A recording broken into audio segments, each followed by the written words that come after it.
Kekalahan timnas Indonesia yang tidak sportif dari tuan rumah Qatar, dengan bantuan kepemimpinan wasit Nasrullah asal Tajikistan.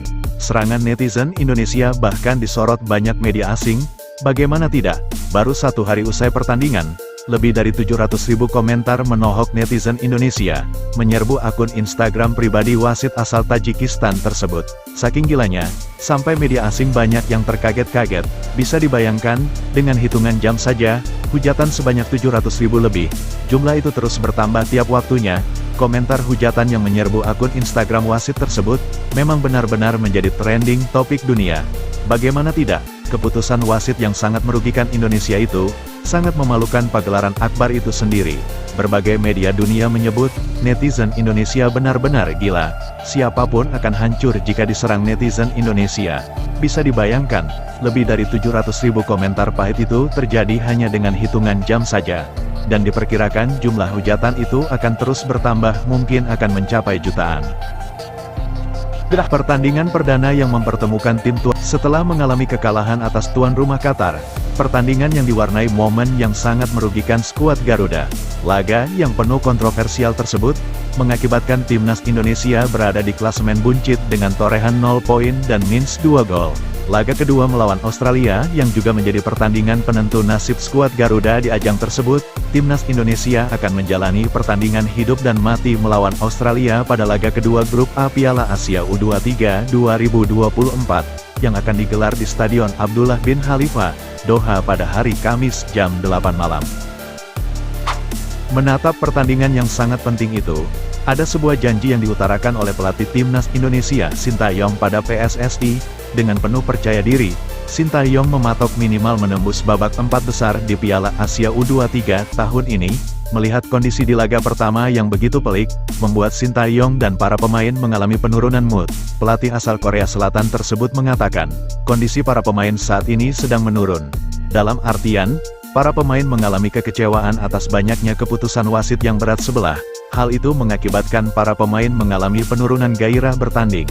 Itu semua terjadi karena ketidakadilan wasit Nasrullah Kabirov asal Tajikistan saat memimpin pertandingan perdana Indonesia kontra Qatar. Melihat kondisi itu, Ketua Umum PSSI Erick Thohir dan pelatih timnas Indonesia Sintayong kembali memberi semangat serta motivasi, agar para pemain kembali fight saat menghadapi Australia. Pasalnya, timnas Indonesia wajib meraih kemenangan atas Australia apabila ingin mempunyai peluang untuk lolos ke babak selanjutnya. Hal itu juga menjadi patokan Sintayong atas kontraknya bersama PSSI. Untuk itu, Sintayong benar-benar sudah melupakan kekalahan atas Qatar, dan fokus pada laga kedua melawan Australia. Sejatinya, pasukan Garuda memiliki potensi lebih baik dari Australia. Melihat dari kualitas permainan Australia saat melawan Jordania, Indonesia sangat berpeluang dapat melumat Australia. Apalagi sebagian besar skuad Garuda memiliki pengalaman bertarung di level senior. Tidak hanya itu, bahkan pelatih Australia sempat mengatakan sangat tertantang menghadapi Indonesia. Saat jumpa pers dia mengaku, laga melawan Indonesia merupakan tantangan yang sesungguhnya. Apalagi timnas Indonesia tampil sangat baik dengan penuh percaya diri di Piala Asia Senior tahun lalu, dan sebagian besar dari mereka, kini melawan tim junior Australia. Pelatih Australia menyebut, setidaknya ada 10 pemain Indonesia U23 yang memiliki kualitas baik di tim senior.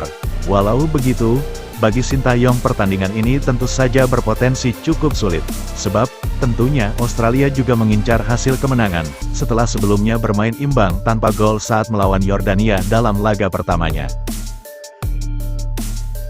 Berikut ungkapan Sintayong saat jumpa pers sebelum laga menghadapi Australia. Memang ketidakadilan keputusan wasit kemarin membuat suasana pemain sangat down.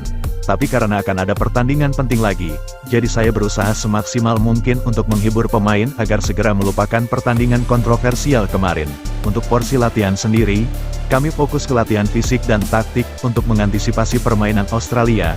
Saya sudah melihat dan memahami gaya permainan Australia seperti apa, dan saya pastikan kami sudah siap untuk berduel. Itulah ungkapan Sintayong saat jumpa pers.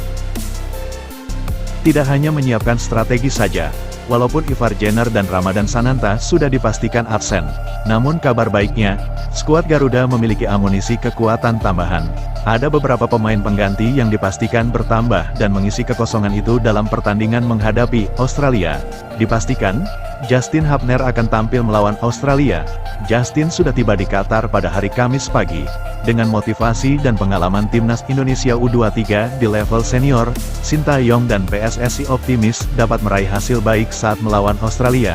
Dengan catatan, asalkan seluruh wasit bekerja dengan baik dan adil, dengan situasi kondusif, tentu performa dan fokus skuad Garuda Muda jauh lebih baik dan terjaga hingga akhir pertandingan. Pelatih Australia, Tony Fittmar mengakui, sangat menantikan pertandingan melawan Indonesia. Menurut Fittmar, melawan Indonesia adalah pertandingan yang sangat saya nantikan, dan saya yakin, ini sangat bagus. Berikut ungkapan pelatih Australia. Tony Fittmar mengatakan, saya sangat menantikan pertandingan melawan Indonesia. 10 pemain mereka berada di level senior. Hal itu akan menjadi ujian yang sesungguhnya bagi kami. Pemain muda mereka tampil begitu impresif di Piala Asia Senior lalu. Itulah tujuan kami menantikan laga melawan Indonesia. Kami tentu akan mendapat ujian melawan tim yang bagus. Indonesia memiliki tipe sepak bola yang berbeda. Dan hal itu tentunya akan membuat pemain kami lebih baik dalam hal pengalaman. Itulah ungkapan Tony Fittmar saat sesi jumpa pers. Bisa dibayangkan, tim sekelas Australia yang notabene peringkat 24 dunia dan menjadi negara langganan Piala Dunia. Namun, Australia tidak berani sesumbar di hadapan Indonesia. Bahkan Tony Fittmar mengakui, tim asuhannya ingin mengambil banyak pengalaman dari cara bermain skuad muda Indonesia.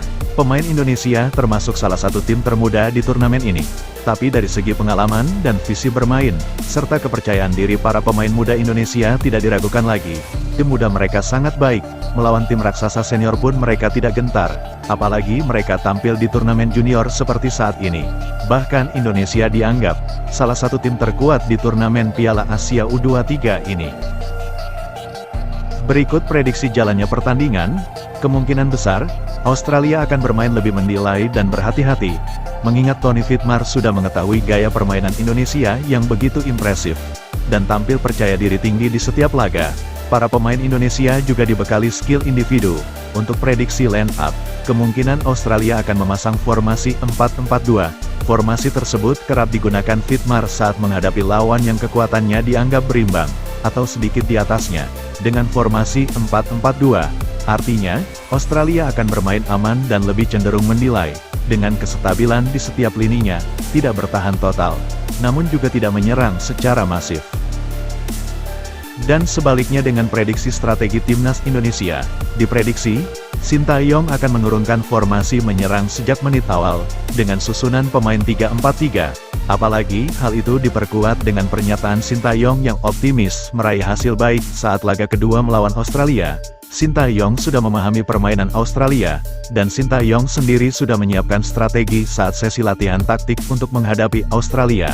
Jika Indonesia bisa meraih kemenangan melawan Australia, maka peluang Indonesia masih tetap terjaga. Namun jika saja Indonesia bermain imbang, peluang Indonesia tentu semakin tipis. Namun jika sampai mengalami kekalahan saat melawan Australia, hampir bisa dipastikan Indonesia pulang lebih awal.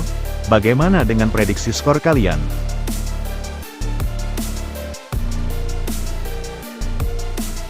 Sebelum meninggalkan tayangan ini, silakan Anda subscribe channel YT Real ini, agar Anda terus mendapatkan berita perkembangan serta informasi jadwal pertandingan Timnas Indonesia selanjutnya.